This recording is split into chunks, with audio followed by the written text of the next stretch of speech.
In Star Wars The Old Republic, there's hundreds of different armor looks that you can get for your character, but many of them are quite expensive or take a lot of time to earn in-game. In this video, I'm going to be showing off some of the very easy to get armors from the Adaptive Vendor. This Adaptive Vendor sells armor that can fit any type of character, and it's mostly cosmetic. It's empty and you can either put it in the outfit designer just for looks, or you can fill it up with your own stats with the mods and enhancements.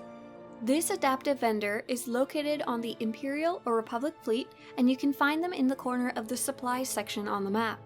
These adaptive sets only cost between 600 to 2,500 credits per piece, so they're very affordable. A majority of these sets are also legacy bound, which means you can transfer them between characters after you've purchased them. So let's say you're playing on a Jedi, a Republic character, so when you go to the Republic fleet, find the Adaptive Vendor, it will only show you the Jedi styles of gear and gear for Smugglers and Troopers. So to get that Sith armor, you'll need to have one of your characters on the Imperial side buy it on the Imperial fleet, and then mail it or put it in your legacy base so your Jedi character can get it. So let's start off with the Initiate's armor set. This is one of the few that cannot be transferred, you can only get it on your Republic characters. It's got some really nice details on the chest, a really cute little headband, and it's nice that isn't the classic colors of Jedi, which we only really see a lot of brown robes, sometimes white and sometimes black, but this is a nice kind of really light colored olive armor. The second set is the Jedi MYRMIDON's armor set, and this set is absolutely perfect for anyone whose Jedi is kind of moving towards the dark side, or anyone who maybe plays a shadow and wants to stay out of sight, isn't used to the normal light colored Jedi robes. It's very similar to the set we just saw in shape, but it's got those really nice blacks and grays. Our third set is the Jedi STORMGUARD set, and I love this armor. It's a very, very classic Jedi Knight armor. It's very reminiscent to the ones that you've seen in the Star Wars The Old Republic trailers. It just blows my mind that this one you can get it for only 2,500 credits per piece. It's even similar to the colors of the one in the trailer. Absolutely a steal of a deal if you're on a Jedi character who really likes to be in the thick of combat. Next up is the OMENBRINGER set. Obviously it has a really nice sounding name compared to some of these other armors, and it has some details that are mainly focused for Jedi consulars. There's lots of different types of fabric on this armor set. It's slightly more ornate but nothing over the top, and of course it has the Jedi skirt for those of you who are looking for that kind of style. Here we've got the VOIDMASTER set, and this is a really nice kind of fancy set. This is especially good for the Jedi who needs to maybe dress up more formally, maybe when they're going to the Senate on Coruscant or presenting something to diplomats. It has the silliest helmet ever, but the rest of the suit is really nice and has a luxurious feel because of the white and gold colors of it. Next up is the ACOLYTE set. This is a very nice, simple set. It's especially good looking for lower level characters who are just coming into their own as a Jedi. It is one of the few, once again, that cannot be transferred. It can only be worn by Republic characters. I think this would be especially good if you're on your first few planets, and this would be great for just a budding Jedi. And if you're a full-fledged Jedi, the BATTLEBORN set is absolutely great for both consulars and Jedi Knights. It's the Old Republic's version of the really standard Jedi Knight robes. It's pretty minimalist, you can skip the gloves if you want, just really nice simple brown Jedi robes. Here we've got the Force Magister set, and this set is leaning more towards the consular side of things, and it's got the silliest hat ever. One of the things I really like about the set is the really nice pattern that's on the strips of fabric on the back as well as on the front of the skirt. Unfortunately, it does have some physics and clipping issues a lot of the time, especially while you're in combat, so it's kind of a downside for me especially. It looks really nice when you're standing still, but not the rest of the time. Now let's hop over to the smuggler side of things, and once again, these armors can be worn by pretty much any class, so if you want to be a Jedi, or even a Sith in this case, that's wearing smuggler armor, you go for it. This is a really nice, simple, very classic smuggler set. I really like the light blue color of the vest. It's pretty unique in the game. There's not many other things that have that really pretty kind of pale blue color, and it also just has some really normal brown pants. For my smugglers, I find that the simple pants are an absolute must to almost any type of smuggler outfit. And here's the Viper set from the Adaptive Vendor for smugglers, and it is very ornate. This is more about the fancy smuggler style of things. It actually used to be one of the endgame armors near the launch of the game, but they've made it a lot easier to get from this Adaptive Vendor. It's also got the really cool kind of cybernetic eye patch, so if you want to add some cybernetics to your character, but they are not already a cyborg, this would be a really good, inexpensive way to add some cybernetics to your character. And here's the Scout armor set, once again a smuggler one. It's really meant to be something that you would wear, say, at like level 1 in Ord Mantell, just the most basic smuggler style of armor you can think of, and this one cannot be transferred, it can only be worn by Republic characters. If you want to give your character one of those kind of mouthpieces that they can talk into, like a comlink, this would be a really easy place to get one as well, and mix and match it with whatever other type of outfit you want. And here's the Blackguard set. This is a really nice set. It's somewhere between the rough and tumble smuggler and the fancy ornate smuggler, a little bit in between, a smuggler that's doing well for themselves but hasn't given up the street life. And there's also some really nice details on these pants. A lot of the time the pants in this game, the leggings, they're just very simple one color, but this has a lot of different details, including the lining of the pants, there's the different little pockets, different little patches, just really nice little set of pants there. Here's the Trainee's armor set. This is once again one of the ones you cannot transfer over to the Imperial side.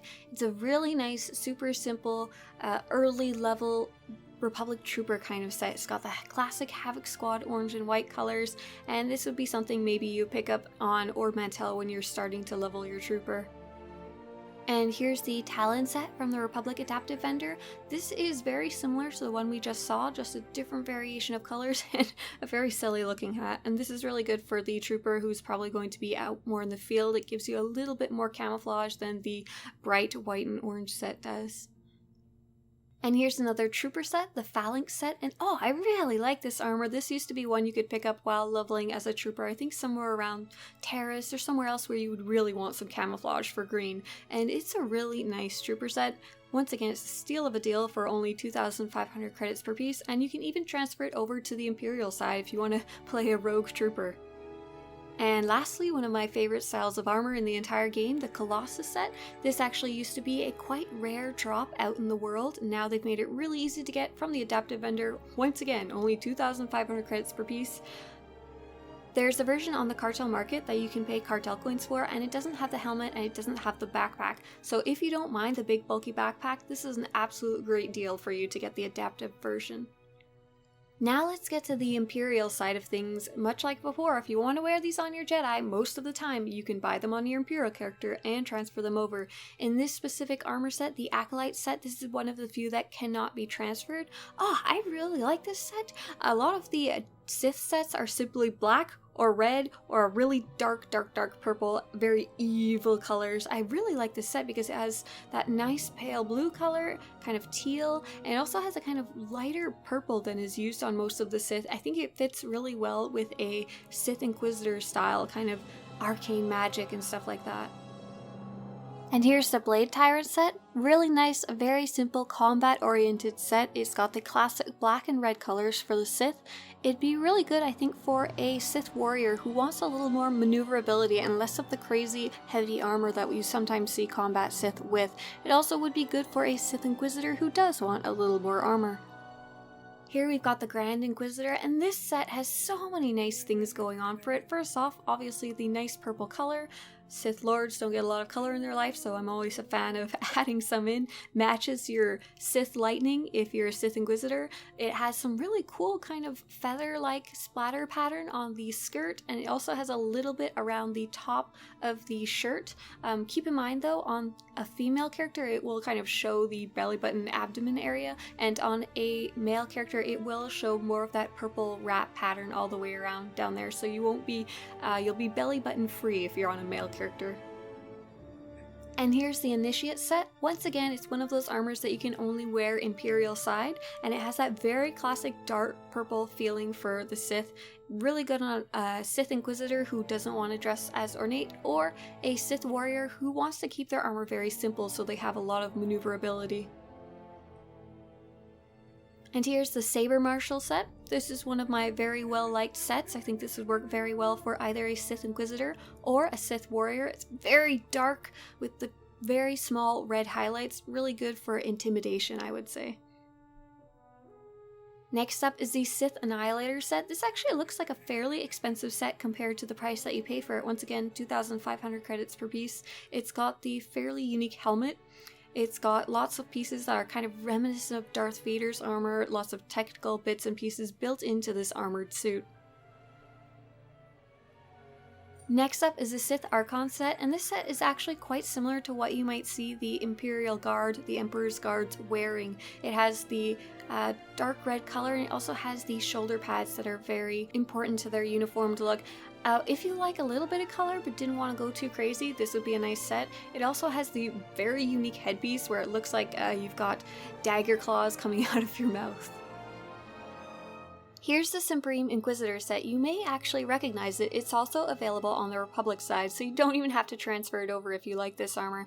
It's a very simple black and gray armor set, really good for either a Sith Inquisitor or a Sith warrior who doesn't want to draw too much attention to themselves. Now let's go over to the Imperial Agent. This is the Scout set. Very simple kind of starter gear. Once again, this is one that cannot be transferred. You can only wear it on your Imperial characters. I really like this very simple set. It's got some very nice subtle coloring. Doesn't have any crazy shoulder pads. It'd be great for when you're just running around in your first few levels as a Imperial Agent, or maybe even a bounty hunter with less armor. The Vendetta set for Imperial Agents is really nice, I think. It's once again one of those armors that used to be very rare and kind of hard to find in the open world, and now you can get it directly from the adaptive vendor. You don't even have to buy an expensive dye like the white dye. It's already got some nice coloration to it. It's got lots of bits and pieces that glow blue and red as well. The Scorpion set used to be one of those hard sets to get as well, but now very easy to get. It's probably be good for either a smuggler or an Imperial Agent. It also has a very cool face mask that covers both the eyes and a rebreather over the mouth, and even has a little tiny antenna, if you can see it, poking out over my character's hair. Next up is the Panther set, once again an Imperial Agent set. It isn't that great looking. It's got nothing on the Black Panther suit, that's for sure, but if you're looking for a outfit that might show that your character is good with explosives or carrying or disarming explosives, this would be a pretty good set for that.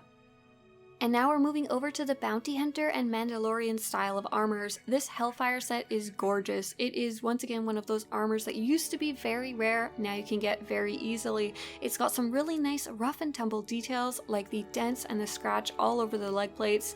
The chest piece looks like it's made out of copper. It also has a really signature Mandalorian style helmet.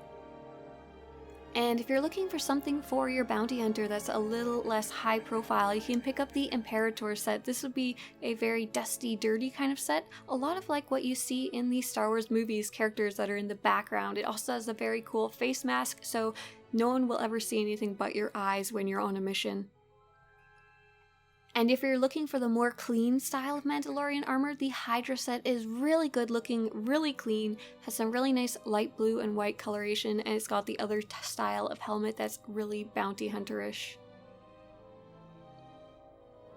And last up, if you're just a trainee bounty hunter, if you haven't started your great hunt yet, this is a really nice beginner set of bounty hunter armor, and once again it also has that cool face mask that covers everything but your eyes. Very signature design for the bounty hunter since the launch of the game.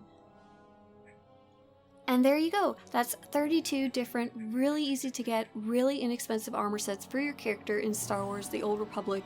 I hope maybe you found an armor set that you didn't know about and like and want to get, or you've had some new ideas about how to mix and match with your current armor. If you want to show your support for this series, or to have similar videos show up on your YouTube homepage, subscribe to this channel. And as always, may the Force be with you. In fashion, at least.